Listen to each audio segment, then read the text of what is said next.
Warren Buffett চমৎকার একটা কথা বলেছেন। আপনারা যারা চাকরির পিছনে দৌড়ান, ওয়ারেন বাফেট বলছে তুমি তখনই সফল যখন তুমি বসে থাকবা ঘরে, তারপরে তোমার অ্যাকাউন্টে টাকা ঢুকবে, তাহলে তুমি সফল। আপনি চাকরি করেন 9 ঘন্টা 8 ঘন্টা, চাকরি করার পরে আপনি যখন চাকরি শেষ, আপনার বেতন শেষ, চাকরি শেষ, আপনার বেতন শেষ। তার মানে আপনার সফল তখনই হবেন আপনি ঘরে বসে থাকবেন। দেখেন আমাদের একটা মানুষ, ধরেন আপনি 30,000 টাকা বেতনে চাকরি করেন, 30,000 টাকা, 10 ঘন্টা কাজ করেন প্রতিদিন।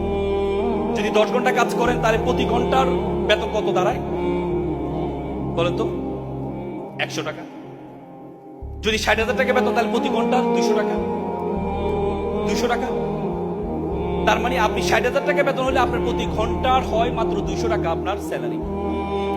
আপনার হাতে কয় ঘন্টা আছে? 24 ঘন্টা। 24 ঘন্টাতে বেশি আছে।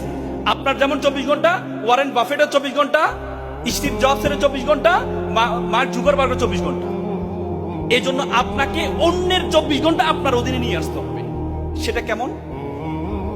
অন্যের 24 ঘন্টা আপনার অধীনে আপনাকে নিয়ে আসতে হবে। তার মানে কি? আপনার অধীনে 10 জন কাজ করবে, এই 10 জনের 24 ঘন্টা, 10 জনের 10 ঘন্টা করে করে আপনার অধীনে নিয়ে আসতে হবে, তাহলে আপনি সেরা হতে পারবেন। আর আপনি যদি বলেন না আপনার যে ঘন্টা আছে সেটাই করে আপনি বড় হবেন, আপনি বড় হইতে পারবেন না, আপনি বড় হইতে পারবেন না। এই জন্য অন্যের ঘন্টাকে আপনার ঘন্টার সাথে যদি যুক্ত করতে পারেন, তাহলে আপনি সফল হবেন। এই জন্য ব্যবসায়ী হওয়ার জন্য আমি কয়েকটা গুণের কথা বলবো আপনাদের। ব্যবসা শব্দের মধ্যে যে গুণগুলো আছে, প্রথম হচ্ছে, দেখেন ব্যবসা, এখানে যারা আছেন অনেকে চিন্তা করেন পৃথিবীতে যত পেশা আছে, একমাত্র পেশা, যে পেশার কথা আল্লাহ কোরআনে বলেছেন, আল্লাহ বলছে আহাল্লাল বাইয়া ওয়া হাররামার রিবা, আমি তোমার জন্য ব্যবসাকে হালাল করেছি। পৃথিবীতে কোনো পেশার কথা কোরআনে উল্লেখ নেই, শুধু ব্যবসার কথা বলা আছে। আশারে মুবাশশারা, যারা জান্নাতের সুসংবাদ পেয়েছেন, যে 10 জন, তার মধ্যে 9 জনই ব্যবসায়ী ছিলেন। আল্লাহ রাসূল নিজে ব্যবসায়ী ছিলেন, তার ওয়াইফ ব্যবসায়ী ছিলেন, তার 4 খলিফা ব্যবসায়ী ছিলেন।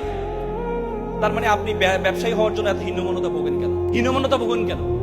আপনার সবসময় মনে করেন টাকা লাগবে, ব্যবসার টাকা ছাড়া তো ব্যবসা হয় না। না, যারা বড় বড় ব্যবসায়ী হয়েছে তাদেরকে জিজ্ঞেস করে দেখেন তারা কত টাকা দিয়ে শুরু করেছে, তারা কত টাকা দিয়ে শুরু করতে জিজ্ঞেস করে দেখেন। পৃথিবীতে সবসময় টাকা লাগে না ভাই। পাঠাও, উবার, তাদের নিজস্ব কোনো গাড়ি আছে? গাড়ি আছে, একটা গাড়ির মালিক তারা, কিন্তু লক্ষ লক্ষ গাড়ি। পৃথিবীর যে দেশে যাবেন উবার আপনার অ্যাক্টিভ। পৃথিবীর কোটি কোটি গাড়ি তারা ডিল করে কিসের মাধ্যমে? শুধুমাত্র একটা সফটওয়্যার কারণে। তার কি টাকা লাগছে? পাঠাও, ইলিয়াস, তারা যে এই করেছিল, তাদের নিজস্ব কোনো গাড়ি আছে? স্টুডেন্ট অবস্থায় তারা এই অ্যাপসটা তৈরি করেছে। তার মানে শুধুমাত্র thinking is a very important. আমি কিছু আগে সিঙ্গাপুর গিয়েছি। সিঙ্গাপুর যখন মালয়েশিয়া থেকে তাদেরকে বের করে দেওয়া হয়, বলা হয়েছে সিঙ্গাপুরে একটা ফিশিং ভিলেজ বলা হতো। ফিশিং ভিলেজ মানে সেটাতে মাছ ধরার একটা গ্রাম। মালয়েশিয়া তাদেরকে বের করে দিয়েছে, সেখানে নিজস্ব কোনো কিছু নেই। সিঙ্গাপুরের বলা যায়, সিঙ্গাপুরের এই থেকে যখন বিমান উঠে, বিমান উপরে উঠতে উঠতে তাদের সীমানা শেষ হয়ে যায়। সেই সিঙ্গাপুর এখন পৃথিবীর একটা বিজনেস হাবে পরিণত হয়েছে। পৃথিবীর যত বড় বড় জাহাজ আছে, সব জাহাজ, যত বড় বড় বিমান আছে, সব বিমান ট্রানজিট করে সিঙ্গাপুর থেকে।